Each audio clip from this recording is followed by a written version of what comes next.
Sometimes in life we just suffer. Sometimes it's from being totally withdrawn, or so much stress that we are totally anxious, or so tired that we are totally burnt out. But our current position is not our final destination. No, indeed. There's hope. So whether it's your personal life, your career, your relationship, your business, or your job, we say there's reason to believe again. And we present from Andy's personal development, the breakout room. It's the place for health, happiness, and prosperity. Stay tuned for more.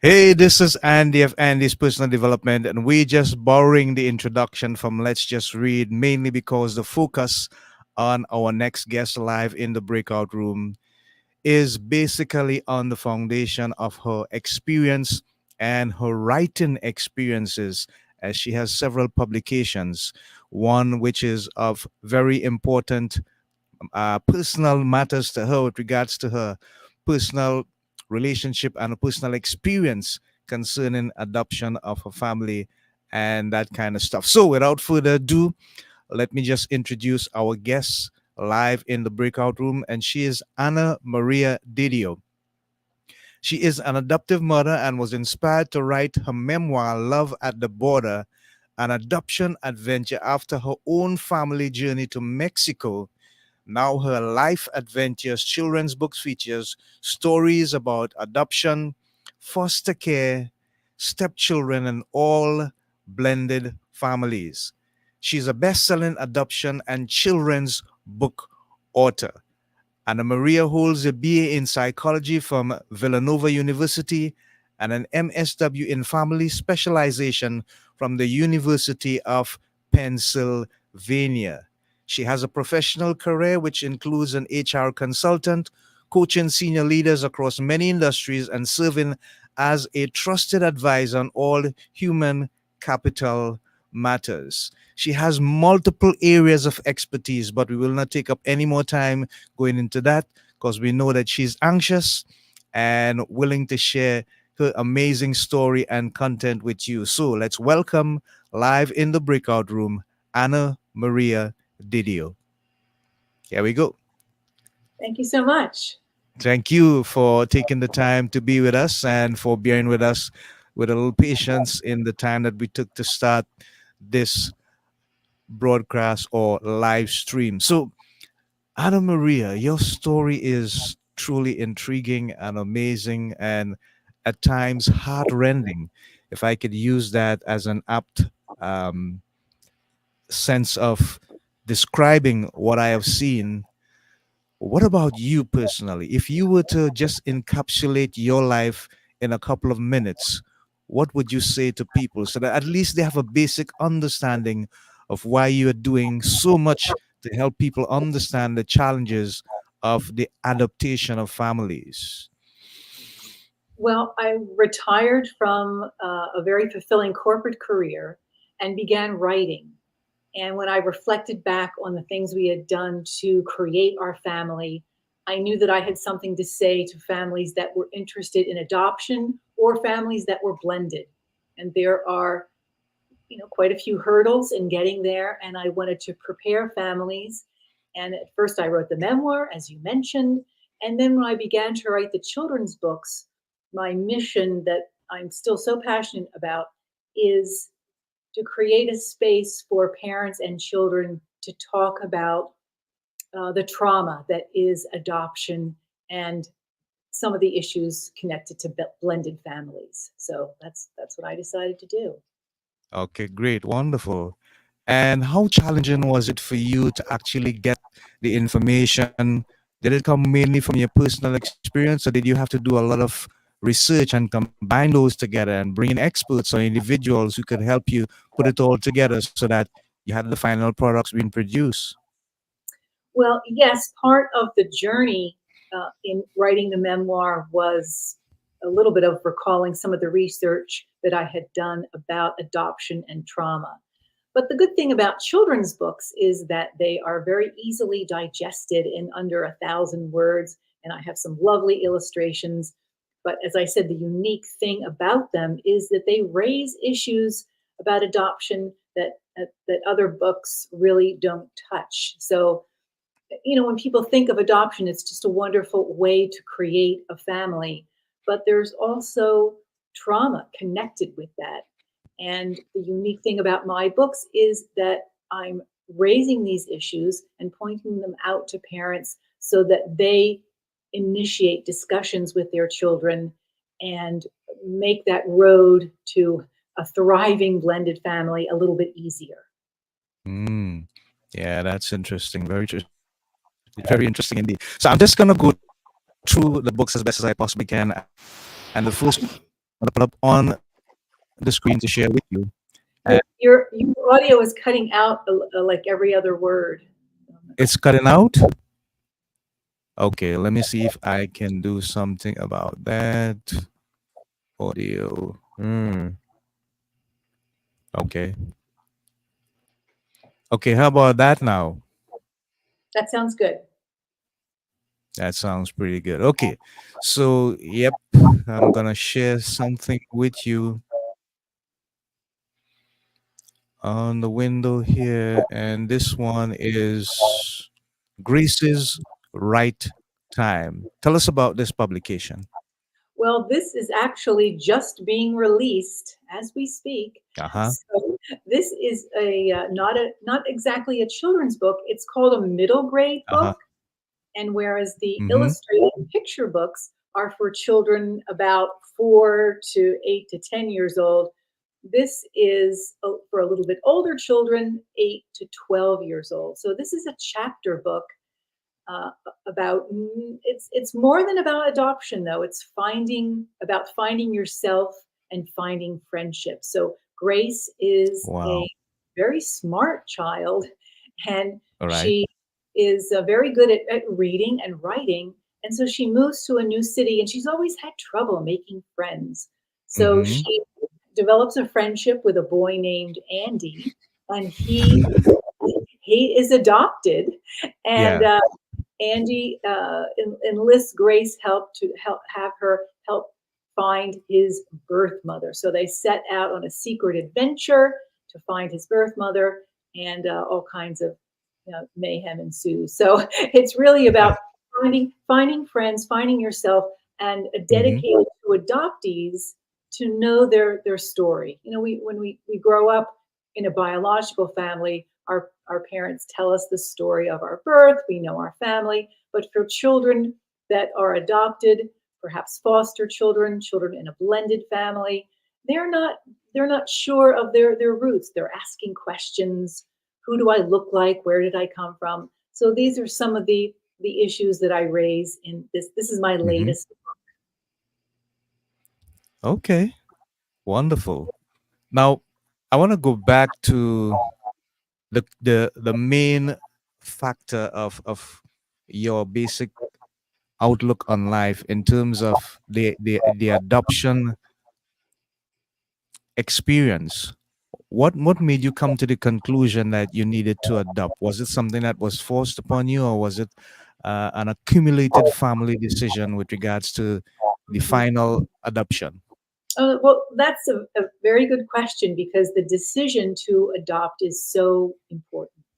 So I had been plagued with infertility issues and had a number of medical interventions, and that took many years. And the result of that was that we did have a beautiful baby girl. But then adding to our family proved impossible, and we wanted a larger family. So we began to look into alternatives. Yeah. And we had explored many different types of adoption, and Mm-hmm. just we had some issues that one agency closed.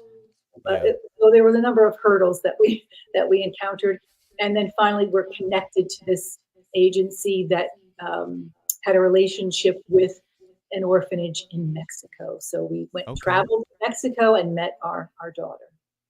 Wow. And how was that experience like for you guys, Anna Maria? It was, well, it took, all told, it took about 2 years. So, in your Wow. mind, you get used to the Mm-hmm. shape that your family will take. So we went to Mexico with our daughter, and by the time we found ourselves in this situation to um, proceed with an adoption, our biological child, our older child, was already 7 or 8 years old.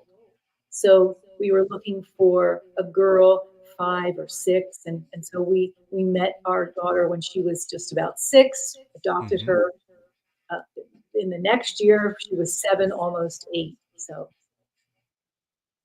Okay, wonderful. Thank you for sharing. And when you look back over that particular experience, what is the emotional state that you have probably could remember and have graduated into now that you have a family that you're proud of that you can look back upon? How would you yes, describe it emotionally?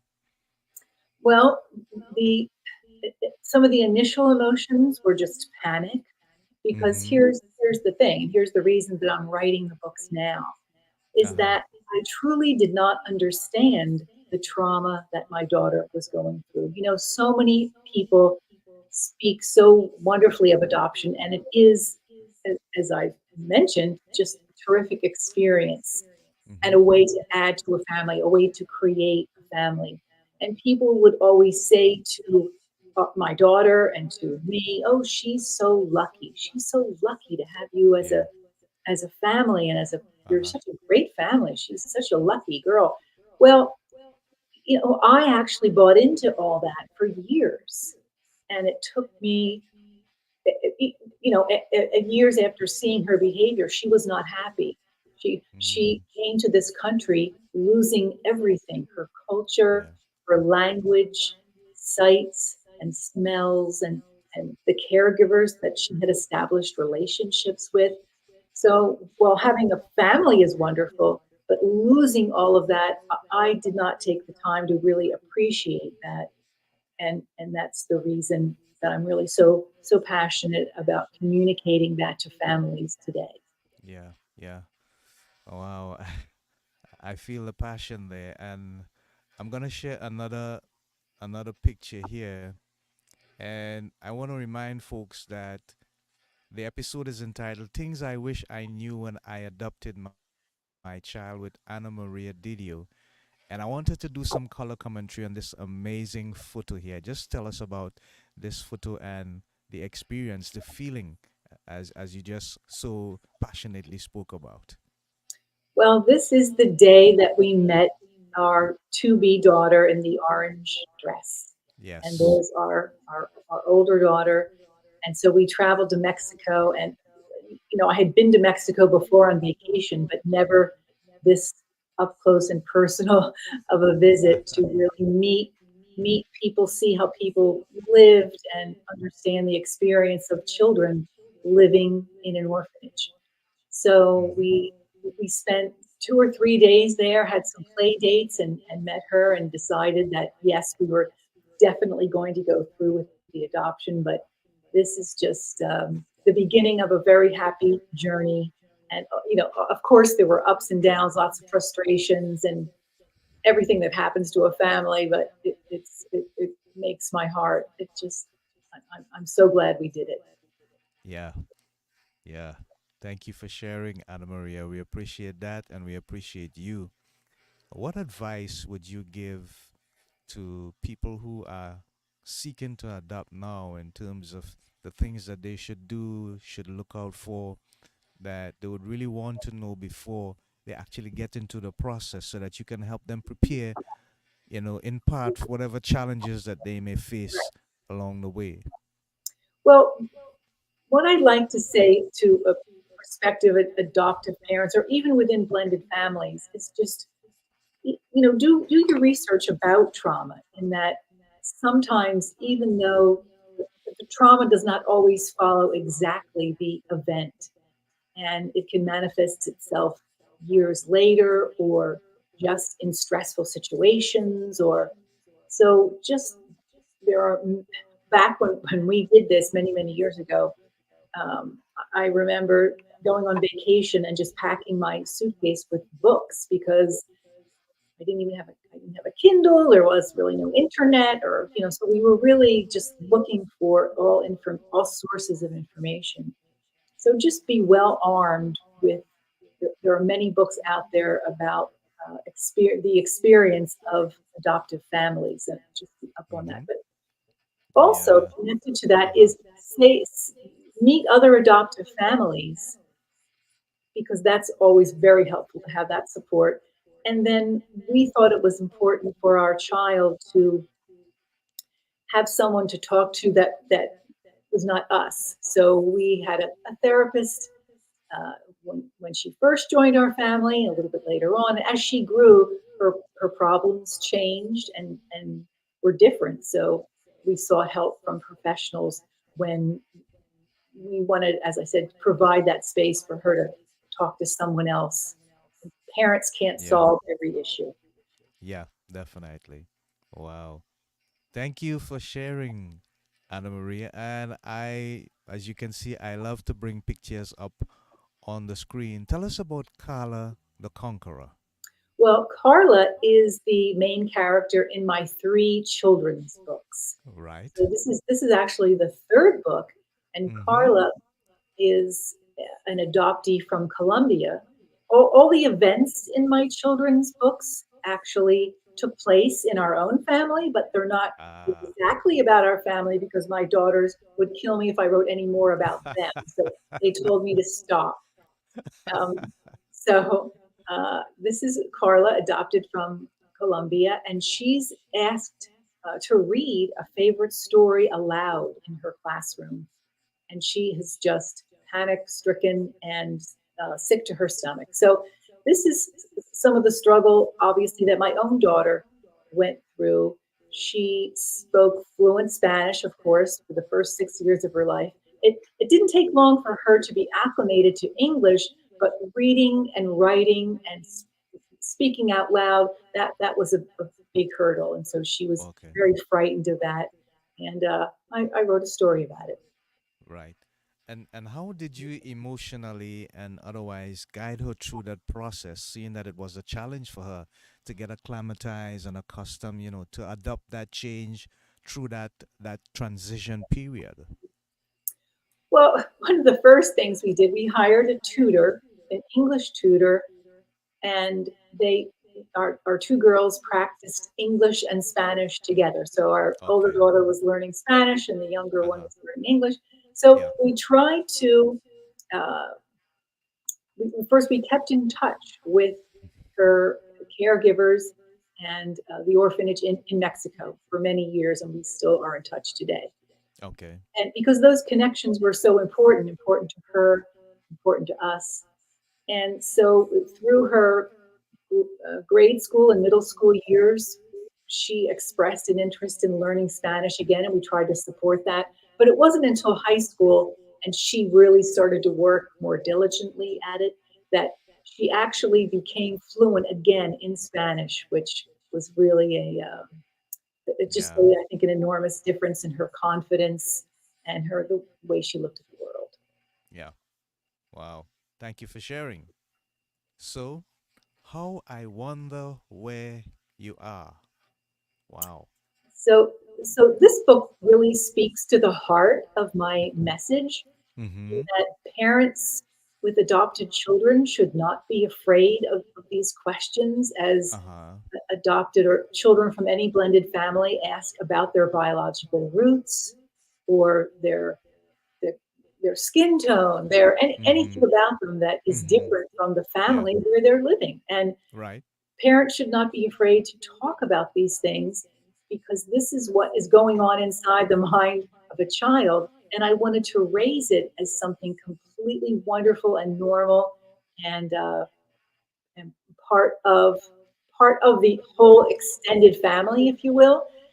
Many adoptions are open and the birth mother is known, but that's not always the case. Mm-hmm. The actually international adoptions in the US have fallen over the years. So many adoptions in the US have a family connection, but it's still important to keep those biological connections Yeah.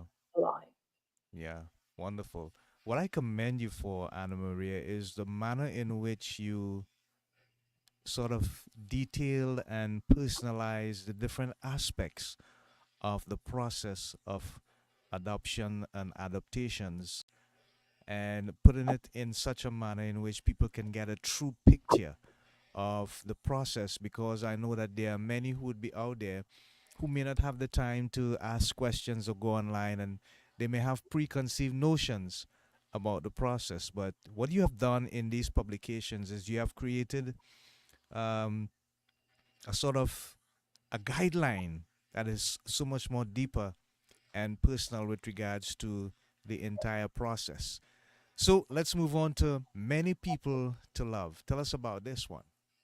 All right, and this is my first book. So this is actually this is the process of Carla being adopted into Right. the US. And so she has to get used to new foods, and just like our daughter, she was spitting out foods. She didn't like Yeah. she didn't like what she was being served for dinner. And there are many times where emotions take over, and our daughter was no different. And families are bound to hear, you're not my real mother, you're not my real father. And again, the point of my books is to raise these issues so parents know that sometimes this is what children are feeling, but give them the grace to say it and to understand it and see where it's coming from, and encourage the discussion. Yeah. Such a wonderful story. Thank you so much. So, Anna Maria, I have a like from the audience, and I wish they would have comments and questions, because I know that this is something that is really close to the hearts of many people.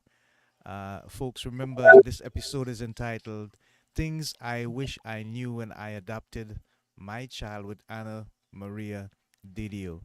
So, in terms of the process of adaptation, how challenging is the legal aspect of it with regards to the paperwork and the documentations and the signage, all of that, the whole works? How Well, challenging is it? in a word, very, but Ah, this is something that every country, even every state, has its own requirements. So I'm really not the expert on that, but it's really, if you have the right legal support, there are many people that have done it ahead of you, and you just follow. If you're good at following directions, you're okay. mm-hmm. Yeah, yeah.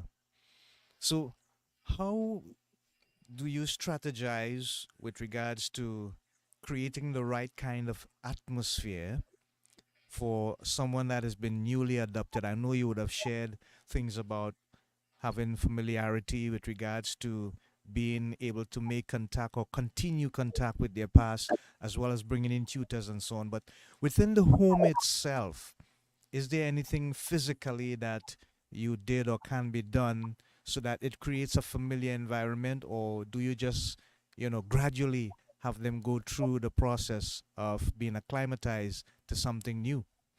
Well, it's a combination of those things. I know that we try to spend time with each child individually, do things together as a family.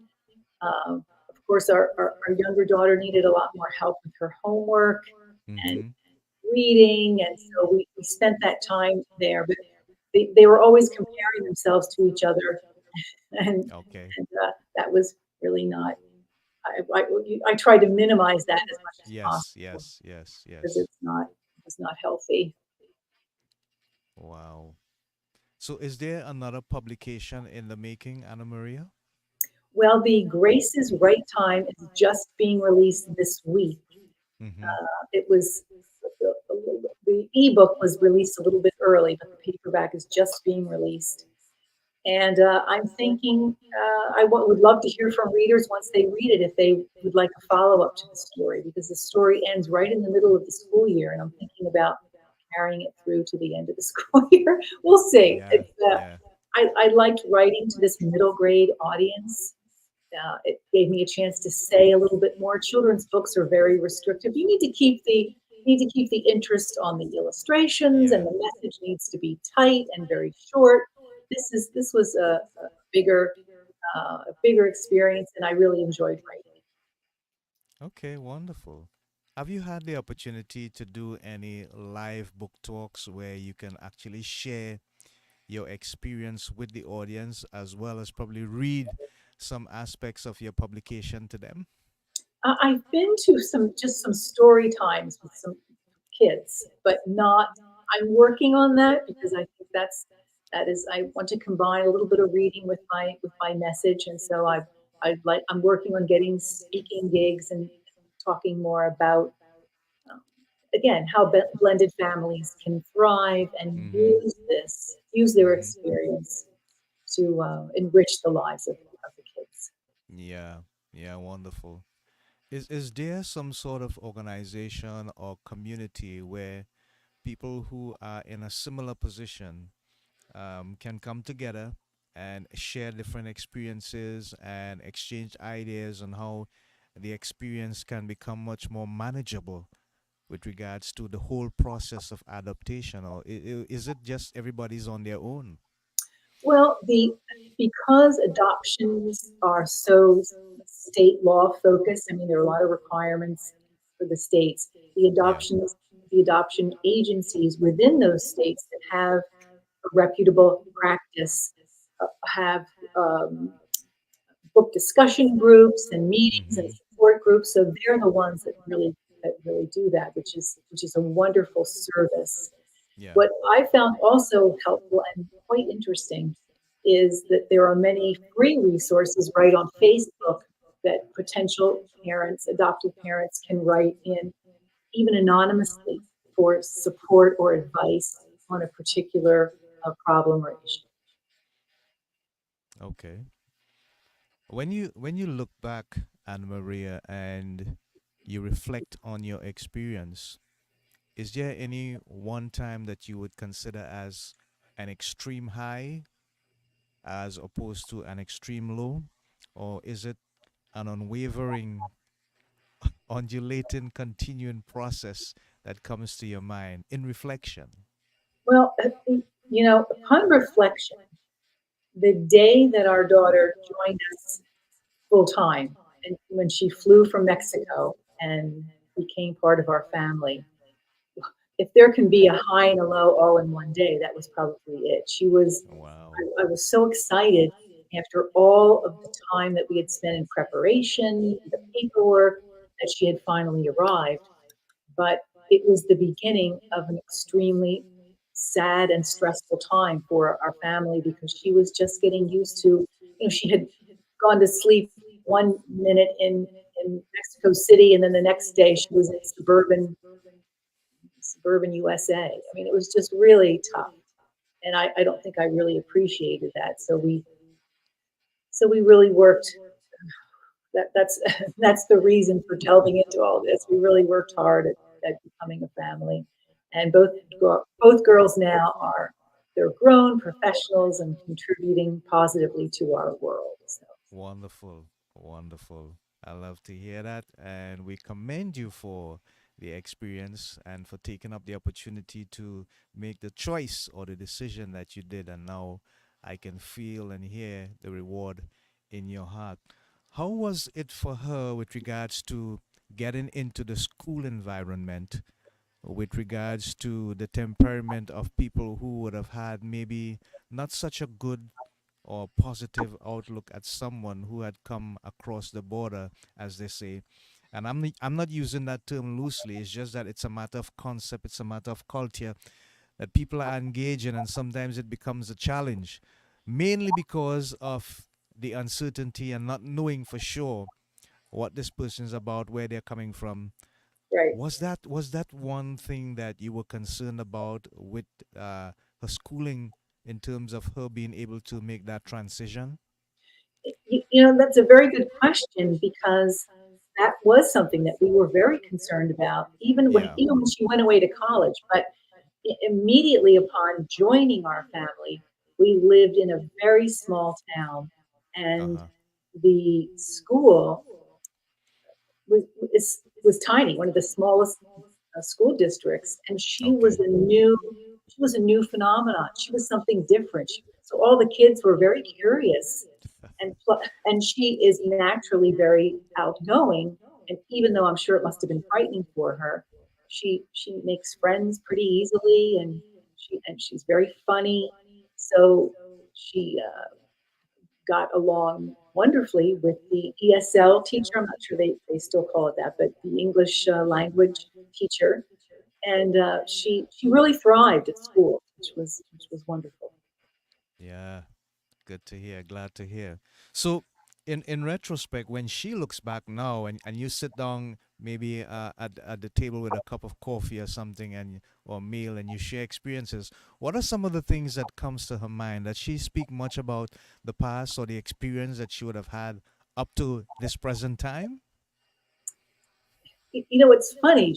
When we sometimes get together or go out for a coffee or something, she'll bring up a memory from her childhood Ah. about my mother. Remember when Granny did this? Wasn't that funny? And remember when you and I went shopping and she has such wonderful, fond memories. And she is saying she wants to go back to a place where we went on vacation, or Mm-hmm. so I just listen to those things and I thank God that she is just really, she has such a positive, memory bank of Yeah. her childhood. All right. And professionally, what she's doing now? Well, she works for a nonprofit and helping the Hispanic community. Okay. Wonderful. Good to hear.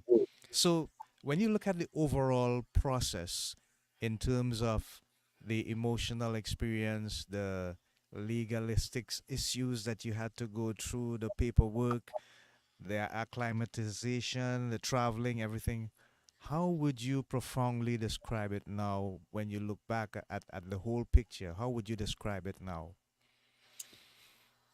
Oh, I look back and I say, oh, I'm just so thankful and happy that we made a family that way.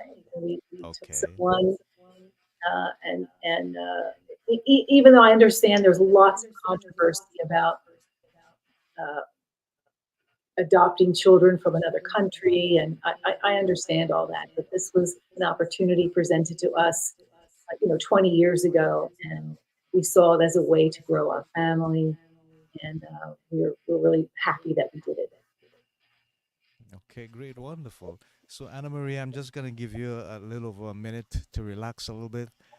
We have a video that we want to share with the audience for those who are seeing this live and for those who would be seeing it later on. We welcome Phoebe Trotman. She is one of our colleagues and co workers, and she did a small video with regards to our sister podcast that is Breaking Out of Depression. It airs every Tuesday at 6:30 p.m. Eastern and concludes at 8 p.m.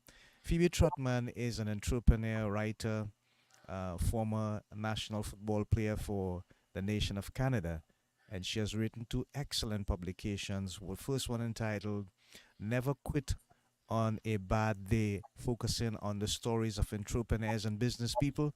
And the second one was focusing on, it was part two, and it was focusing on the lives of athletes and sports people who had become heroes basically by overcoming tremendous challenges. So let's take in this support video by Phoebe, and we'll get right back with the rest of the interview.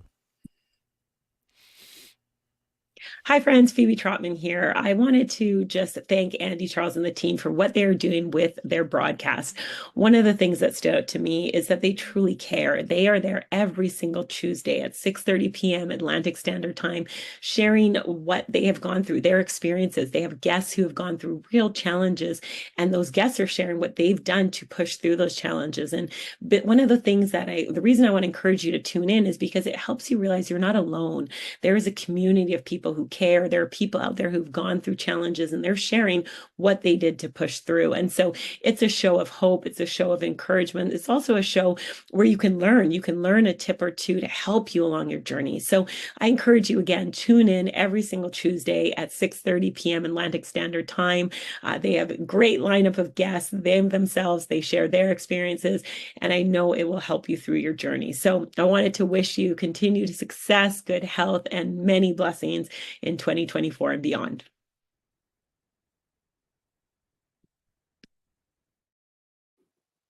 Okay, wonderful. So we thank Phoebe Trotman for that endorsement, and we continue to support her efforts and her work as well in what she's doing on the other side of the world to help those who she would have the audience or availability to with regards to her impact. But for now, we have Anna Maria DiDio in the house. Things I wish I knew when I adopted my child, the theme. And we had, what, 3 likes and one with a big heart? Yeah. So no comments, but just people giving some love and some likes. So we appreciate that, and we appreciate you guys. Thank you so much for your feedback and for your support. So Anna Maria, as we look at things in terms of the economy and what is happening in the world today, and sometimes we kind of take certain things for granted because our lives may be, for the moment, cushy and comfortable and all that. But how do you see people in terms of the adaptation to the economy? I know that in the US we have a presidential election that is coming soon on the horizon. How do these things affect the stability of families in terms of the future, if any at all, from your perspective?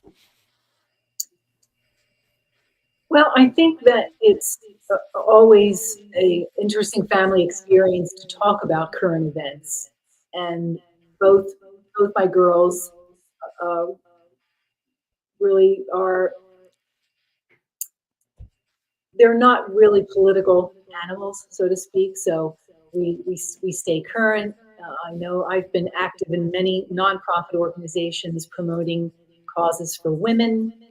An international organization, we've raised money for microloans to promote businesses, and I think that's been a good example. Both my girls are very much attuned to what's happening in the world beyond their own four walls. So I think that's part of what I try to do when I live my life. Okay. How important is the level of education? And I mean, in terms of academic education, not vocational, with regards to someone looking to support the development and growth of an individual who has been adopted from another culture, for example, like what you had to go through and coming into a new culture. How important is that level of education for the parent or parents involved in the process? Uh, I'd say very important. It's important. I talked before about the agency support that's out there for connected to obviously the state requirements so that an adoption is legal and all the T's are crossed, I's dotted. But those are the agencies really have the latest information on how to connect either online to either other support groups, be connected to what the issues of the current day are, and just the experience of adoptees is just so different than it was years and years ago. And I'm hoping, my books will be part of that Yeah, to really encourage them to know their roots, know their biological connections, and to celebrate it. yeah, wonderful. Where can they get the publication? the one that's currently being put out now, most important? Where can they go to get Well, copies? everything is for sale on Amazon, and the links can all be found on my website, amddio.com. That's amdidio.com. And I'm also on Facebook, Instagram, and LinkedIn. So I don't do as much social media as I probably should, but I do. I've been so absorbed in getting this latest book finished, so I'll be back to trying to promote everything soon. All right, wonderful. It would be interesting to get another live book talk with that publication and for you to sign some copies, don't you think? Yes. Right. Have you ever thought about doing possibly a mini television series or a movie with regards to your experience? Well, as a matter of fact, yes, I have written a movie script of my memoir, Okay, but that's no, wonderful. I haven't shown it to anyone yet. But yes, I thought it would make a wonderful movie, so I did Okay. I did write it out to be a terrific movie script. Not sure who would star in it, but I think everyone's interested in family love is such an important thing, and how there's so many ways to go about creating a family. And I thought our story was special. Everyone's story is special, but I thought our story was special. I wanted to share it. There were hurdles. There were um, oh geez, travel and expenses and education and language. There's the cultures. There were so many different aspects that I thought were interesting, and I wanted to write it Mm-hmm. Yeah. So thank you for sharing, Anna Maria. What would you consider to be the key facets or the key aspects of the level of success that you have had with your family? Not with the process so much in terms of the paperwork and what have you. Everyone probably has to go through that. Some may have it more challenging than others. But in terms of the emotional and the mental aspects of it, what would you say were the key facets or assets that help you to reach to where you are now? out. Well, just being cognizant of the fact that I did not have all of the answers, Yeah. and being upfront with my husband, our Yeah. children, and we were going to figure this out together. And here's Mm-hmm. what we'll do. We'll have experiences as a family. We'll treat each other with respect. We'll eat dinner together almost every night, and so we just reinforce our family unit, and that that kind of held through the years, and I think helped us create a positive experience for both girls. Yeah. Wonderful. Thank you so much for your story and thank you so much for your time. I've put some information up on the screen there. You said you do not spend much time, well, you have not been spending much time on social media because you are Have to so get busy better. getting. But if people were to contact you personally, they want to have you into a forum or get some of your personal advice or expertise on the process, which one would you prefer that they reach out to you? The website. The website really has everything current. It also has, I write on Medium from time to Uh huh. time, articles about adoption and family life and my family. Right. And Right. that's amddio.com. And so my Medium articles are there. The connections to the books are there. And as well as, one thing about adoptees is the struggles that we've talked about today. And one thing I have on my website, which is kind of cool, kind of interesting, and because one thing I'm concerned about is building that adoptee confidence and identity. And I have something called an affirmation fun sheet, just for kids and maybe even parents to look at, uh, to find those affirmations that work for them to instill confidence. I also have a quiz dedicated to dads. I was thinking about my dad last month, and Mm, it's what kind of father are you? So just family things of interest to families are on my website, and I hope that uh-huh. folks will join me in looking for those things. Okay. Wonderful. So we have had a pretty curious audience sending likes and loves and No comments. We appreciate your support still. And we just have about 4 seconds to wrap up. So I really want to I am thanking Anna Maria DiDio for taking the time to be with us out of a busy schedule, seeking to get that publication through. Things I wish I knew when I adopted my child. That was the theme of this particular episode. And again, we thank you and we appreciate you.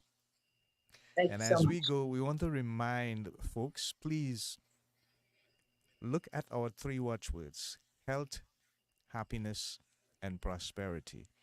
And we have shared so much information and content with regards to happiness and some level of prosperity with regards to family and the process of adaptation with our guest, Anna Maria DiDio. So, this is Andy of Andy's Personal Development together with my guest, Anna Maria, saying so long, Godspeed, God bless, bye for now, Shalom, Namaste. Take care, guys.